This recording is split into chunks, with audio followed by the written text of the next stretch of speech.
माधुरी पवारचा तुम्हा सगळ्यांना नमस्कार. आज रक्षाबंधन आहे आणि रक्षाबंधन खूप मोठा दिवस असतो भाऊ-बहिणींसाठी. प्रत्येकाच्या नशिबात एक बहीण असते, एक भाऊ असतो. काहींच्या नसते.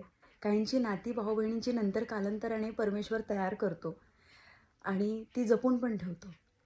अशीच माझी खूप जवळची नाती आहेत, ज्यांनी मनापासून मला बहीण मानलं, अजूनही मानतात आणि अ, त्यांचं खूप अतोनात प्रेम आहे. त्यांचं प्रेम मला त्यांच्या मेसेजेसमधून मिळत असतं, त्यांच्या कमेंट्समधून मिळत असतं. जेव्हा ते आदराने म्हणतात, की "माधुरीताई खूप छान केलं. माधुरीताई एक नंबर. माधुरीताईचा नाद करायचा नाही" वगैरे असे सगळे मी वाचत असते.